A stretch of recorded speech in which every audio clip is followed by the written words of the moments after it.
Tapos, um, third Sunday po ng December yung ating pong Christmas Fellowship. And then, pagpasok po ng taon, siguro pupunta ako ng Prayer Mountain to pray for each every one of us, tsaka paplanuhin ko din yung mga gagawin po natin this 2026. So, ipag-pray nyo po. Ngayon pong araw ay pag-uusapan po natin yung ating theme sa ating pong anniversary. Matatagpuan po ito sa Romans chapter 12, verse number 12. At ang ating pong theme sa ating anniversary o sa mga susunod na mga buwan, rejoicing in hope. Pero kukunin natin siya in context. Kaya pumunta po tayo sa Romans chapter 12. Medyo malamig po dito sa unahan. Nakatutok kasi yung fan. Pag nanginginig na ako dito, Brother Rai, i-fan mo na pag ganun. Na-stay yan eh, doon lang ang ano. Siguro mamaya, hindi pa naman ako nanginginig. Romans chapter 12, tumayo po tayong lahat kung nakita nyo po. Simulan po natin sa verse number 9 hanggang verse number 12 lang po tayo. At sundan nyo po kasi inyong mga mata. Romans chapter 12, verse number 9 hanggang 12. Let love be without dissimulation. Abhor that which is evil, cleave to that which is good. Be kindly affection one to another, with brotherly love, in honor preparing one another. Not slothful in business, fervent in spirit, serving the Lord. Verse 12 altogether, rejoicing in hope, patient in tribulation, continuing instant in prayer. Father in heaven, we thank you for your word. As we have your word this morning, may you comfort us, may you bless us, encourage us, and talk to our hearts, O God. In Jesus' name we pray. Amen. You may be seated. Sa panahon po natin ngayon, ang mga tao wala ng standard. So, when it comes to morality, the way of their life. Pero lagi nating tatandaan, tayo ay Kristiyano. Kayo ba ay Kristiyano, mga kapatid? So, ibig sabihin, kung Christian ka, meron kang ibang way of living. Meron kang ibang standard. Meron kang ibang, may I say, meron kang ibang dimensions. Meron kang ibang way of life. Meron kang ibang pamamaraan, prinsipyo sa buhay na hindi katulad ng mundong ito. Yan po yung tinuturo dito sa Romans chapter 12. I know we already memorized verse 1 tsaka verse number 2. Babalikan natin. I beseech you therefore, brethren, by the mercies of God, that ye present your bodies a living sacrifice, wholly acceptable unto God, which is your reasonable service. Dito sa opening ng chapter 12, makikita po natin na tayong mga tao, we are not of this world as a Christian. We need to transform our mind. Huwag tayong makikonforme sa mundong ito, ngunit magkaroon tayo ng pagbabago ng isip, maging transform tayo into the image of God upang mapatunayan natin kung ano ang mabuti, kung anong katanggap-tanggap, perpekto na kalooban ng ating Panginoon.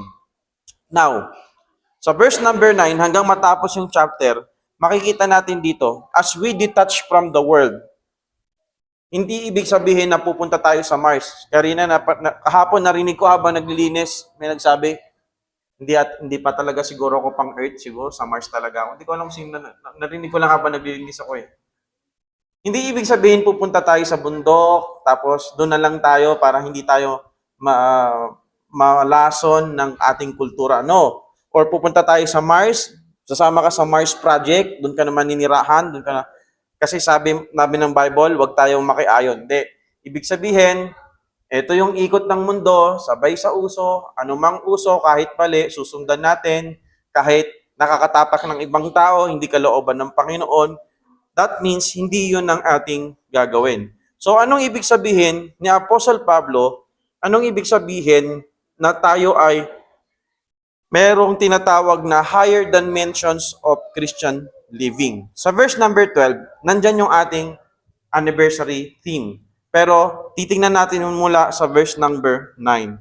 Ano yung kakaibang way of life natin? Or that way of life is higher dimension, kumbaga tinatawag. Ready na kayo mga kapatid?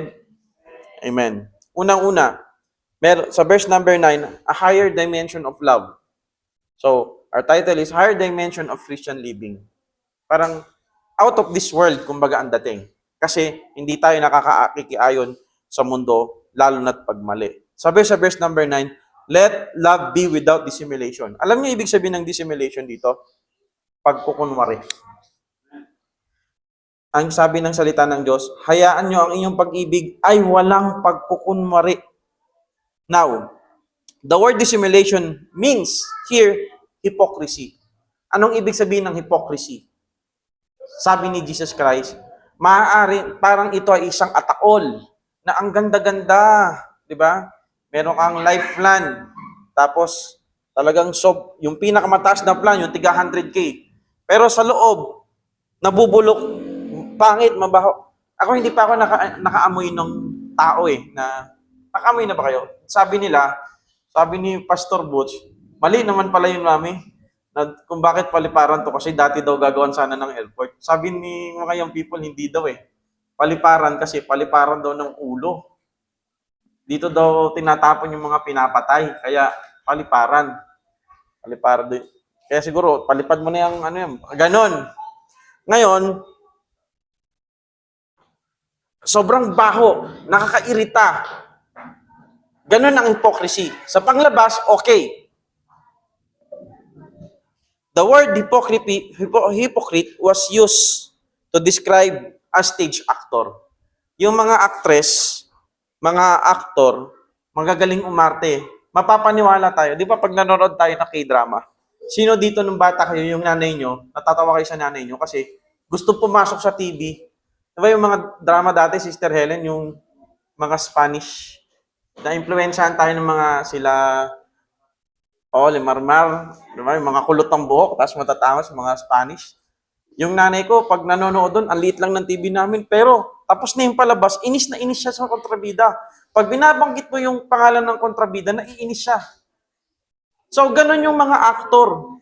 Mapapaniwala ka nila sa kanilang outward appearance, outward look.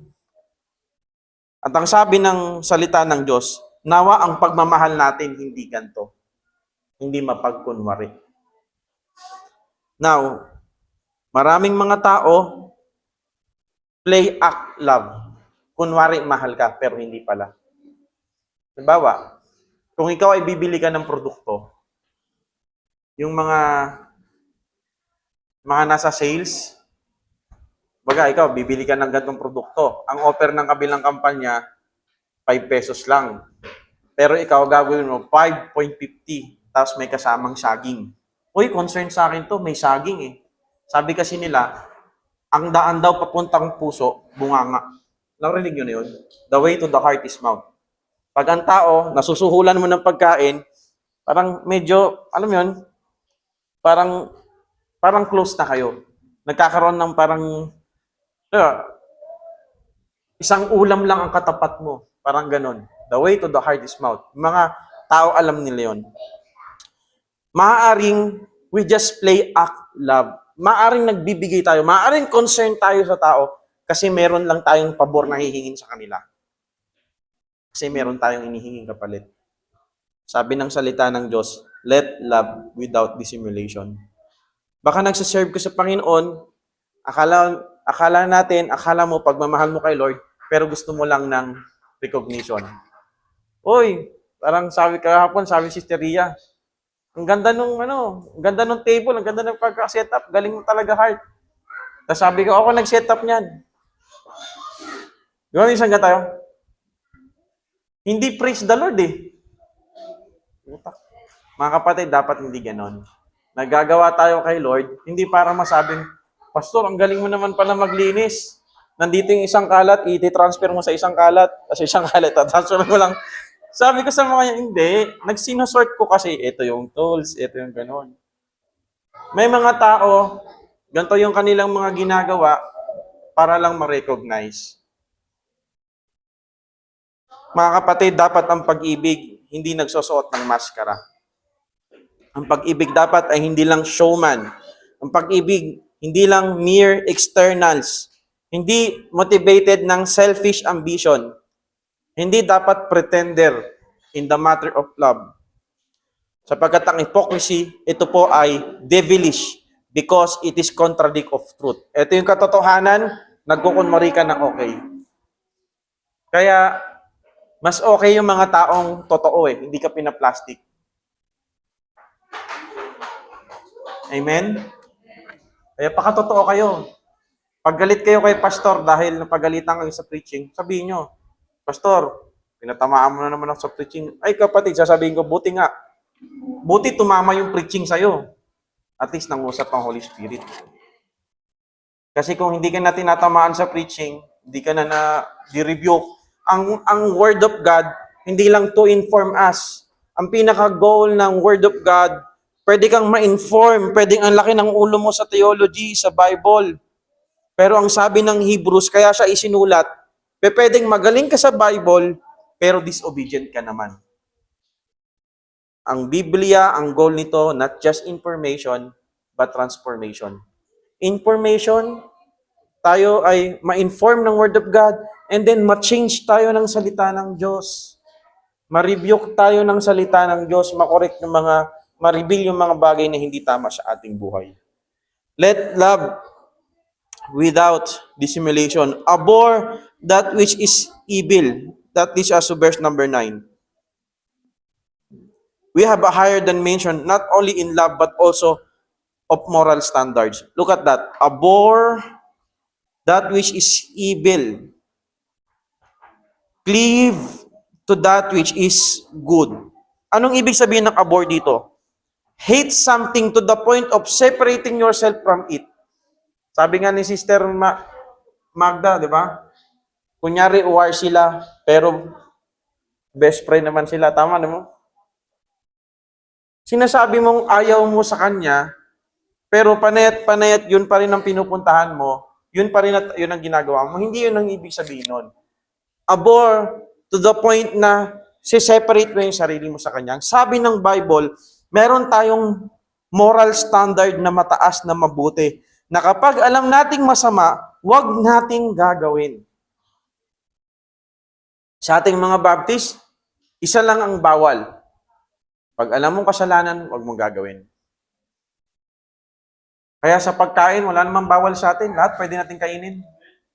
Ang magbabawal sa'yo, doktor. Kung gusto mong umawa yung buhay mo, sundin mo yung doktor mo. Pag acidic ka, siyempre, bawal kape. Parang na-acid ka na dito. Kasi yung iba naniniwala, pag acidic ka daw, magkape ka pa para bumaba. Okay acid ako, magkakape muna ako. Di ba yung sa meme sa Facebook?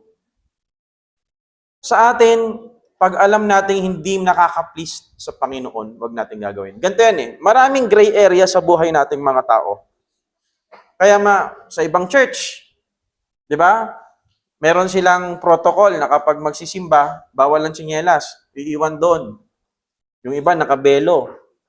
Yung iba, sa church ng kaklase ko, so, kailang babae na nasiwalay doon sa church ng best friend ko, kaila John Paul, Grace Bible Baptist Church. Babae dito lalaki. Walang problema, okay nga tingnan, wala namang masama. Ngayon, yung mga gray areas, o parang hindi sinasabi kung eto ba o eto ba, tama ba to o mali. Ganito yan. Meron tayong mga prinsipyong susundan. Number 1, makakabuti ba yan sa'yo? Sabi ni Apostle Pablo, everything is permissible, but not all things is expedient. May mga bagay na pinahihintulutan tayo sa sarili natin na nagiging dahilan para masira ka. Pastor, masapa mag-games. Samahan ko pa kayong mag-games. Pastor, masama ba mag-ML? Kahit turuan niyo po ako mamaya mag-ML, wala si Kill Natulog pa. Mukhang pagod. Pastor, masama ba magsumba? Samahan ko pa kayo magsumba Pastor, paano yung TikTok? Yung gumigiling? Ayan ang hindi ko magagawa talaga. Pero pag sobra-sobra na, hindi ka makagawa ng assignment mo, kakanood ng drama, hindi na yung maganda kapatid. Hindi na yung nakakatulong sa'yo. Sa atin din mga nanay, yung washing machine, yung niluto mo, sunog na. Wala kang pakialam. Dati, anong kinababaliwan ng mga nanay? Pocketbook. Daming pocketbook eh. Wala nang nagawa, puro pocketbook. Nung binasa ko yung pocketbook, puro kawalangyaan pala yun nandoon. Depende sa storya na yan. Depende sa storya. Kaya ginagaya sa totoong buhay, inaaway din yung asawa eh. Nakuha sa pocketbook eh. Ngayon, ano nang kalaban? Pag yung nanay ko, may nagsasabi sa akin, sumasakit yung ganito ko, anak. Anong sasabihin ko? Makaka-cellphone mo yan. Yung charger laging sira kasi hindi na maawat. Kahit lobat na 1%, nanonood pa rin ng TikTok. Sobra na mga kapatid. Hindi na makakabuti sa atin. Pangalawa, hindi makakabuti sa'yo. Pangalawa, nakaka-glorify ba yan sa Panginoon? Alam natin yung mga bagay na hindi nakaka-glorify kay Lord. Pag mali, ayaw ng Panginoon, huwag natin gagawin. So, andyan pa kayo mga kapatid? Ang dami tayong pwedeng pag-usapan dito sa moral standard. Kasi sa panahon ngayon, ito nga yung sa corporate, yung sa secular, corporate world, nag-iisip na sila na dapat yung mga empleyado natin, tuturuan natin ng moral. Kasi bakit? Nag-undertime. Di naman, di ba? Tatrabaho. Kunyari, ikaw ay yung mga nagbubuhat ng yung package, doon sa kumpanya, di ba, kayo nag-arrange. Anong gagawin? Hahanapin yung kung saan yung hindi nakikita ng CCTV. Tapos doon pupunta sa likod, doon matutulog, doon mag-ML. Pag Kristiyano ka, masama yan. Kasi oras ng pagtatrabaho. Amen. Tapos, pag ikaw nasa office, imbis na nagtatrabaho ka, nagpe-Facebook ka. Aray, pastor. Pag ikaw, estudyante, imbis nakikinig ka kay teacher, nag-scroll ka lang sa Facebook. Amen. Yan ay hindi maganda, mga kapatid. So, anong moral ang ituturo natin? Ito pa rin, salita ng Diyos. Sabi ng isang speaker, tinitignan na ng mga tao ngayon, ng mga HR, ng mga nag-hire, kung ikaw, ano ba talaga yung... Sa US, meron tinatawag na yung blind, hindi blind audition eh. Yung blind hiring, kumbaga, hindi mo, di ba kasi nga, sabi nila, may discrimination, racism, etc., etc. Kumbaga, hindi mo kilala yung tao, hindi mo siya nakikita. Tapos, yung mga information niya lang na very vital, yun lang yung tatanungin mo. Yun lang yung basis ng pag-hire mo sa kanya. Hindi mo siya nakikita face-to-face, etc., etc. So, debatable yun sa states. Now, sa atin, kaya minsan nakalagay sa mga pinipila pa natin, religion. Anong nilalagay natin? Paalala ko lang Christian ka na. Ang ilalagay mo na doon at kung nabaptize ka ng church na to, Baptist na ang ilalagay mo, baka Catholic pa din. Amen? Paalala lang ni pastor. Tapos, moral. Let us abhor which is evil. Pag alam nating mali, huwag natin gagawin. Pag alam nating sobra na, stop na natin. Isuko natin sa Panginoon. Verse number 10. Now, itong word na cleave to what is evil. Ano nating cleave to that which is good. Anong ibig sabihin ng cleave dito? Ang cleave dito parang yung isang bagay na pinagdikit mo tapos hindi na mahihiwalay. Yun ang ibig sabihin ng cleave dyan. Makiayon tayo o dumikit tayo, wag nating ihiwalay natin yung sarili natin sa mga bagay na magaganda. Ang pag-church, this is good. Wag natin ihiwalay ang sarili natin sa church. Verse number 10. Be kindly affection to one to another with brotherly love, in honor preparing to one another. Sa ating mga Kristiyano dito sa church, meron tayong ibang dimension. It is a higher dimension of friendship. Why? Look at this verse. This word, be kindly affectionate. That means, it's like a storge. Kasi yung Greek word for love sa family is storge or storga. Ito, ang ginamit dito, pilastorga. So parang pileo tapos istorga pinagsama, parang ganun. No, compound words ang tawag. That means, tayong magkakapatid sa Panginoon, ituring natin ang bawat isa na parang talagang kapamilya natin. Parang kadugo natin, kumbaga.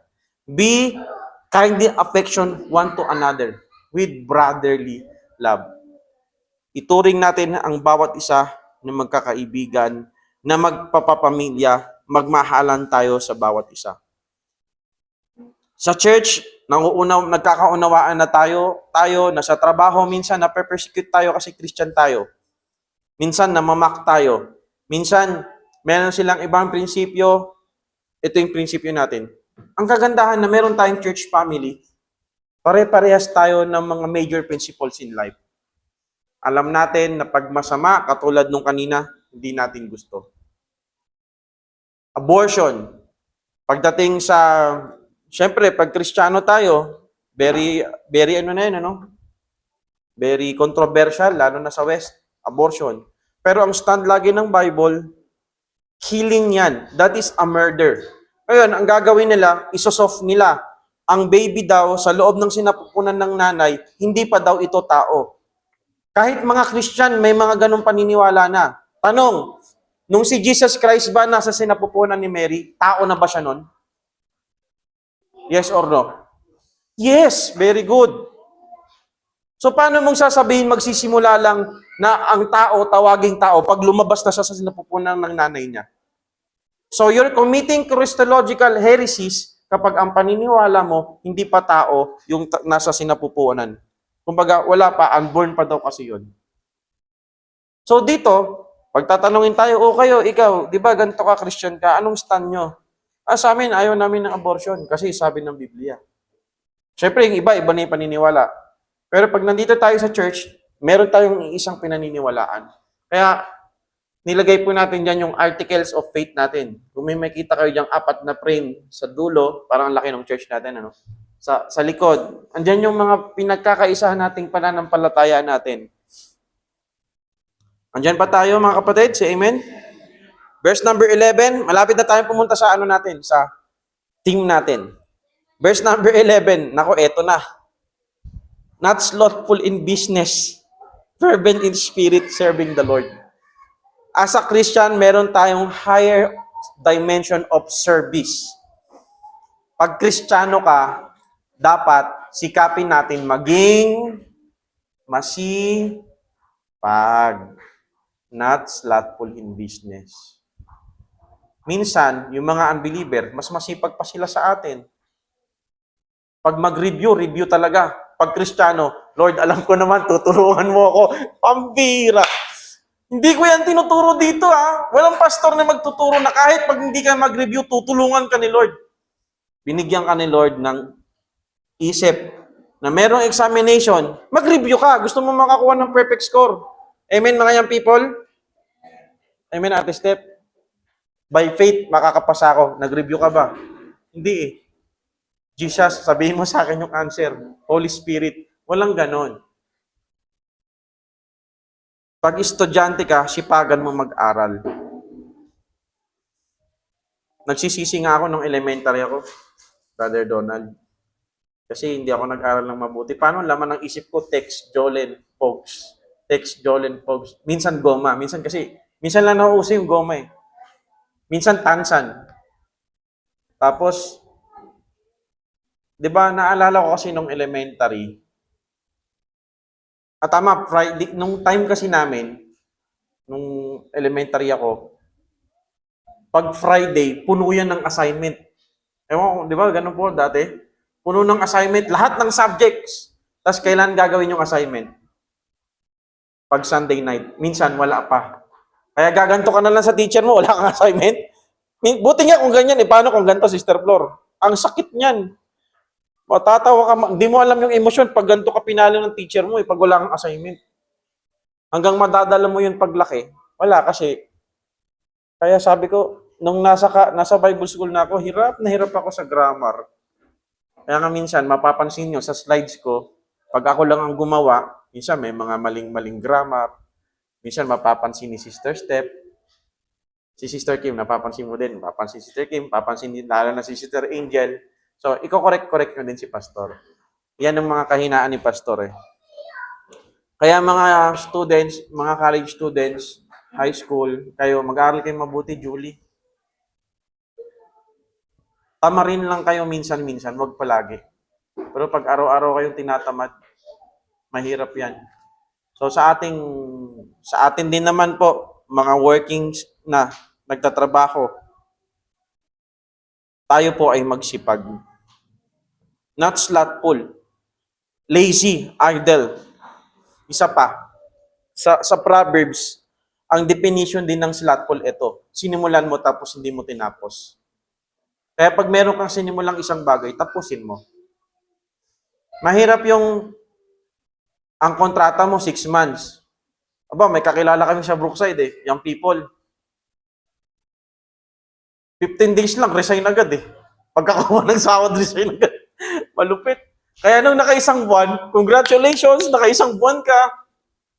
Siyempre, hindi mo isasama sa resume mo kasi pangit yun.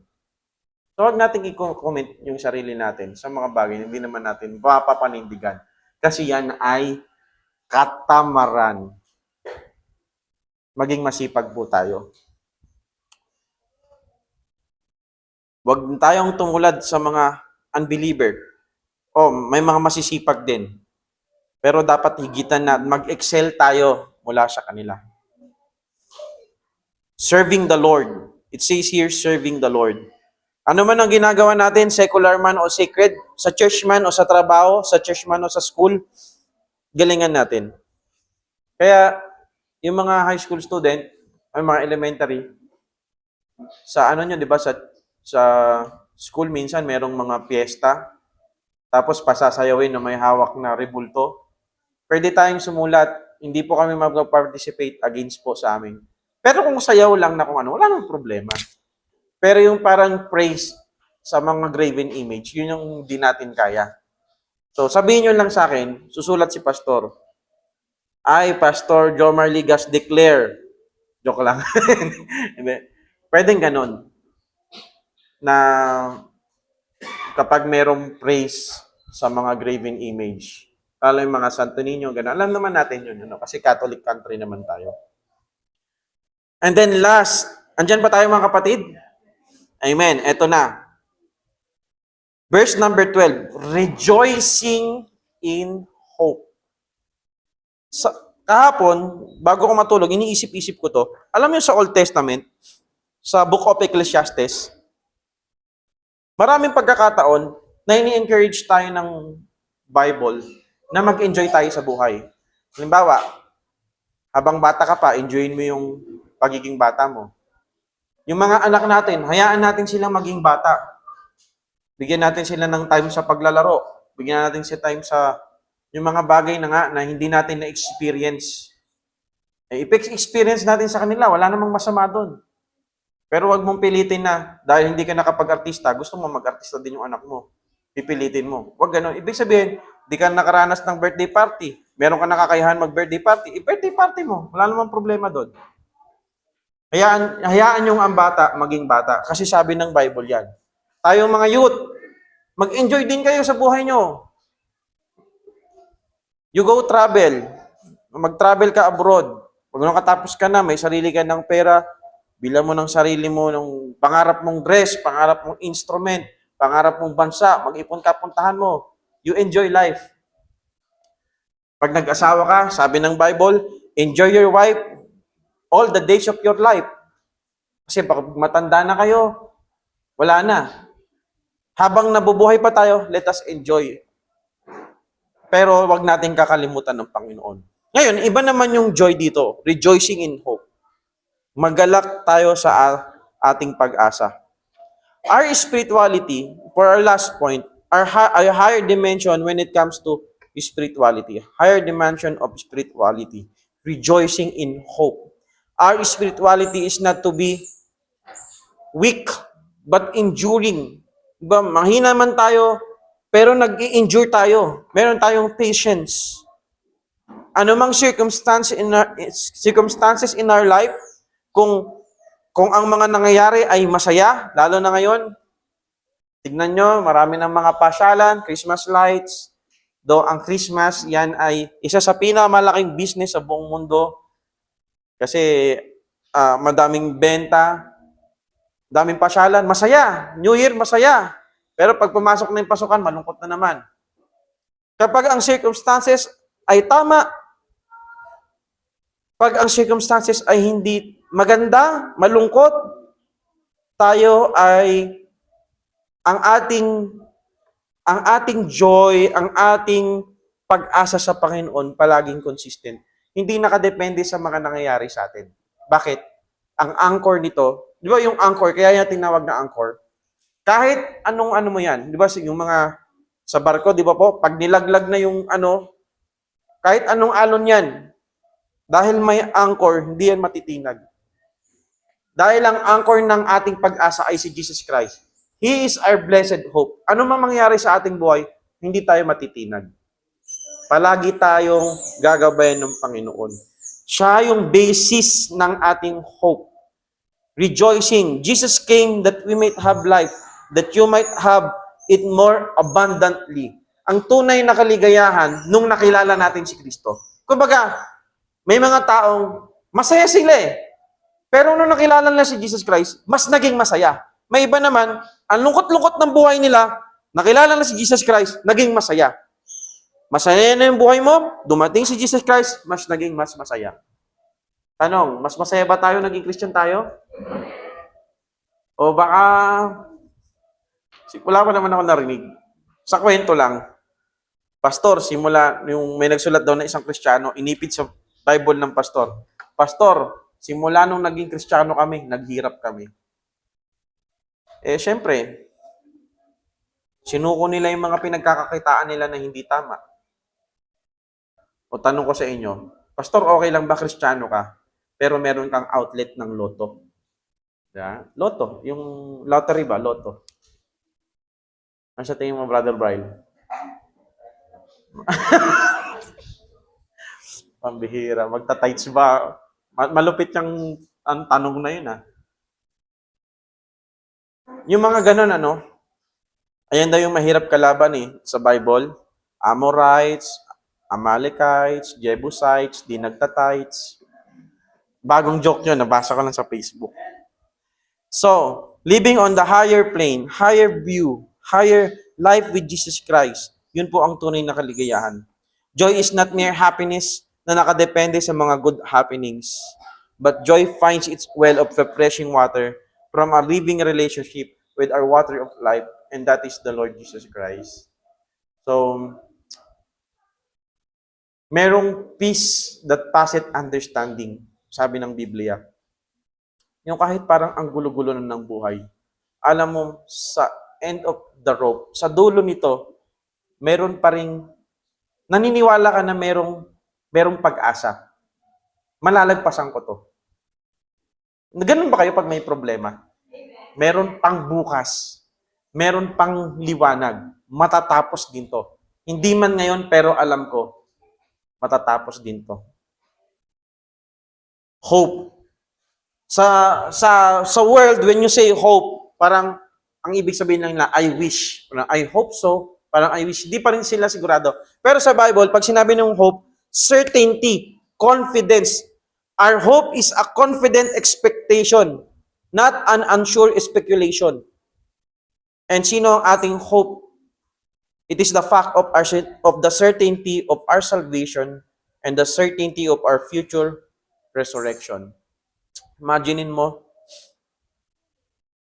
Kaya nga, naalala ko nung pag ninamnam mo yung salita ng Diyos, naalala niyo si Jesus nung nag-resurrect siya.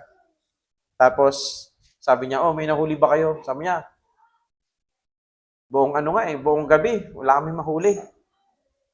Nasa Pampang, tama ba Pampang? O seaside si Jesus Christ. Tapos andun yung mga apostol. Siguro sumigaw ang Panginoon, may nahuli ba kayo? Sabi, wala nga Magdamag na kami. Tapos ihulog nyo sa kabila. Tapos halos mapunit. Tapos biglang na-realize nila, wait lang, iba to. Nung na-realize ni Peter na si Jesus Christ yun, alam mo ginawa ni Peter? Sino nakakaalam? Yun. Tumalon siya. Hindi na sinabi na tumalon siya papunta kay Jesus Christ. Pero knowing Peter, sa story sa gospel, masyado siyang impulsive. Pag sinabi mo impulsive, talagang walang left or right or 50-50, talagang pag napagdesisyonan niya na, go agad. Tumalon siya papunta kay Jesus Christ. Bigla niyang na-realize, shucks, si Jesus yun. Resurrected body. At knowing sa Bible, someday, yung resurrected body na meron si Jesus Christ, sabi ng Biblia, we shall be like Him. Magiging ganun din tayo. Napakatinding hope nun. Itong katawan na to, minsan si pastor may constipation sa 4 na araw. Minsan nakakalima eh. Minsan pag nasa CR ka, ba't ang katawan na to? Ang hina-hina. Maambunan na ng konti.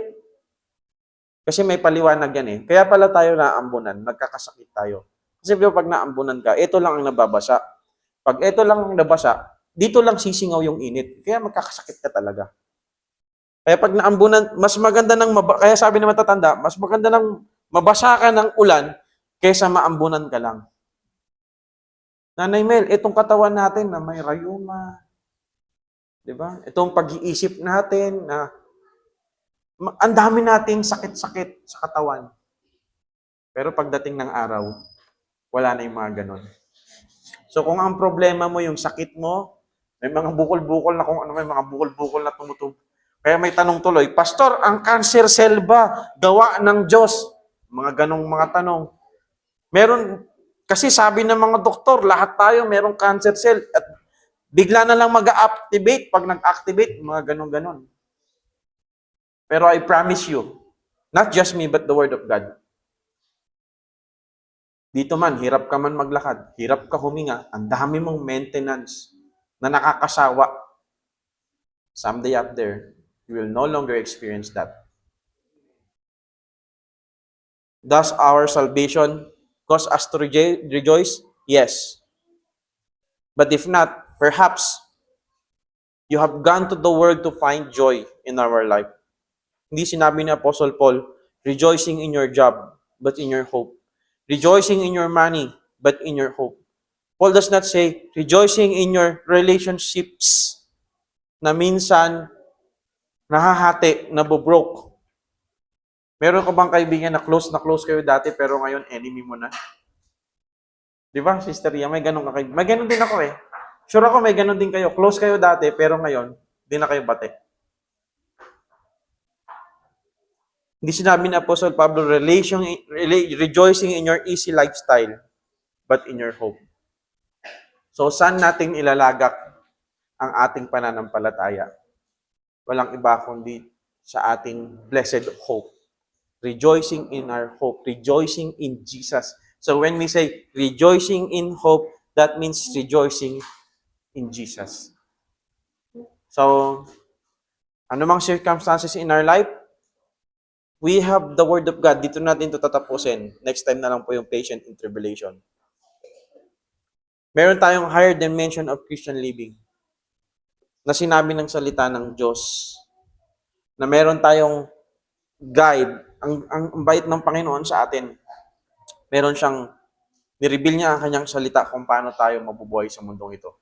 Kung wala ang Word of God, wala tayo. So mga kapatid, sa paparating nating anniversary, nawa po ipag-pray po nating lahat. Amen? Kunti lang yung pastors natin ngayon or ano man mangyari, alam ko, naiintindihan ko, merong mga kapatiran tayo na ito yung plano, tas pag nag-fail, sobrang discouraged. Kasi ganun din ako dati. Pero matututunan natin, magplano man tayo, pero ito nangyari, then let it be. Magtiwala tayo sa Panginoon. At sa mga susunod na taon, 2026, nawa, isa-isip natin, rejoicing in Jesus. And our hope, hindi nakadepende ang ating kaligayahan, anumang circumstances in our life. Palagi tayong meron nito. Palagi tayong pwedeng i-acknowledge yung mga ganitong bagay. So, manampalataya po tayo sa Panginoon. Let's all stand up and let's go to the Lord in prayer. We rejoice in you, Father. We rejoice in Jesus. We rejoice in the Holy Spirit. Kayo po ang aming buhay na hope. You, O God alone, are living hope. Kaya po kami nagagalak sa inyo. Thank you po sa great salvation na ibinigay niyo po sa pamamagitan ni Kristo. At anuman po ang mga bagay na gumagambala sa aming isip, sa aming buhay, na nagnanakaw po ng aming pag-iisip sa inyo, tulungan niyo po kami na isurrender po ito sa inyo. Na whatever circumstances in our life, we can rejoice in you. We can rejoice in our blessed hope, which is our Lord Jesus Christ. Lord, we have a lot of struggles in our life. Ito pong aming lupang katawan, minsan nagiging dahilan para ma-discourage kami. A lot of times. Yung mga circumstances po sa aming buhay, mga out of control na dumadating sa buhay namin, nagiging dahilan para ma-discourage po kami. Mga kamag-anak po namin, na mga mahal naman namin, pero nagiging dahilan din para ma-discourage kami. Nawa, Panginoon Ama, i-focus po namin ang sarili po namin sa inyo. Kaya anumang pong bagay ang nakapaligid sa amin, we can rejoice in you. Brother and sister in Christ, ang inyo po bang kaligayahan ay nakadepende sa mga circumstances, sa lakas ng katawan natin, sa mga taong nakapaligid sa atin, o sa Panginoon? Kung hindi, why not come to the Lord and it's time to respond? Lord, salamat po sa inyong salita that I can rejoice with you, with our Lord Jesus Christ, in hope that at the end of the day, at the end of the road, meron pong pag-asa na nag-aantay sa amin. Someday up there, kayo po ay merong inihanda. Someday, we will have this glorified body.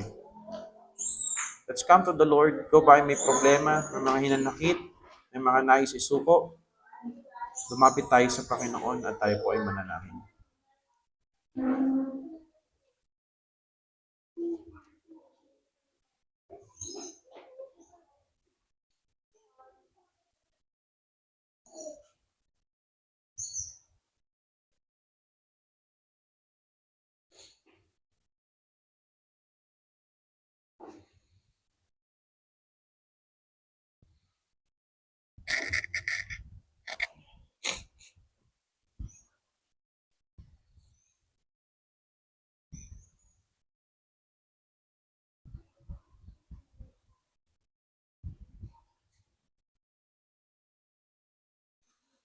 Once again, Father, we come to you. Ama't mga anak niyo po, narito kami sama-samang nanikluhod, lumalapit sa inyo na nasa church.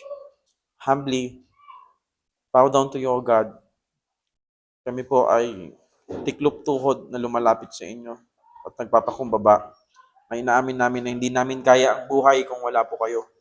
Matulungan niyo po kami sa lahat po ng pagkakataon ng aming buhay. Patuloy po kaming manampalataya. I-bless niyo po ang mga kapatiran, sa kanila pong mga ginagawa sa buhay, sa kanila pong trabaho, sa pag-aaral, sa pag-aasikaso sa araw-araw. Ang mga kabataan po, mag-excel po sila sa kanila pong larangan ng pag-aaral.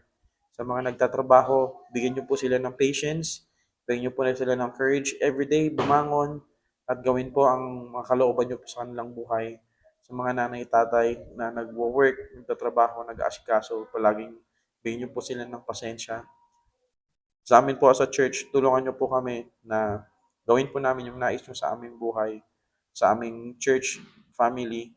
Nawa po sa 2026, marami po kami mga ministries. Nawa po marami po kaming maabot na kaluluwa sa inyong paanan. Magsilbi po kaming ilaw dito sa lugar ng mabuhay, sa lugar ng paliparan. Sa darating po naming anniversary, kayo po ang siyang magbigay ng mga pagpapala. Gawin niyo po kaming channel of blessing. At dalangin po namin na bigyan niyo po yung mga pangangailangan po namin at mapuri po namin kayo sa aming buhay. Salamat po, Ama. Pinupuri po namin kayo at pinasasalamatan. In Jesus' name we pray, our Lord and Savior. Amen. Are you blessed this morning? Amen. Amen. Let's sing our doxology. Sing. Praise God from whom all blessing flow. Praise Him, all creatures here below. Praise Him above, He heavenly hosts. Praise Father, Son, and Holy Ghost. Amen. Bigyan niyo po ako, maupong muna tayong lahat. Bigyan niyo po ako ng 5 minuto para po mag-announce sa atin. Mamaya po, after ng service, after ng lunch, before lunch na lang po siguro, no?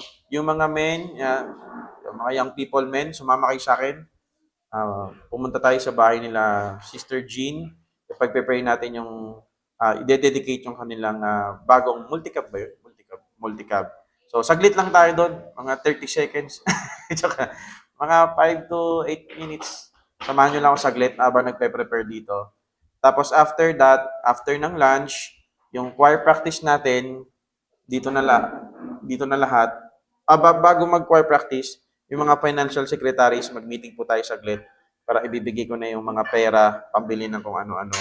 Tapos, choir practice, ang ating afternoon service, before ng choir practice, magpipitch si pastor here, parang 10 to 15 minutes devotion. Yun ang ating afternoon service. Tapos, choir practice. And then, sa Wednesday night, ang ating online prayer meeting. Okay lang po ba sa inyo? Wednesday, online prayer meeting. And then sa Friday, pupunta po ako dito to prepare kung yung mga bagay na dapat i-prepare. At sa Saturday po, 2 ang nakalagay doon. Para 2, nandito na tayo. Para 2:30, magsisimula na. Para sana po, 4:30 tapos na tayo. Nag-early dinner na. 2:30, 3:30, 4:30, 5. Dapat hindi na tayo abutin ng 5. Para 6 o'clock, tapos na lahat. Para meron pa tayong lakas para sa susunod na Sunday. So, yung mga young people, punta kayo dito ng Saturday morning just to arrange yung mga bagay-bagay at para yung ating final practice, i-announce ko din sa group. So, yun po mga kapatid, pag meron po ibang mga announcement pa, yung ating commitment po pala, isama po natin sa panalangin na i-provide ng Panginoon. Tapos yung mga kalalakihan, mga young people, itong mga libro, ilagay doon sa may taas. Tayo po ba ay excited na mga kapatid sa ating anniversary? Amen? Pagpalain po tayong lahat, magkamayan po tayo. God bless us all.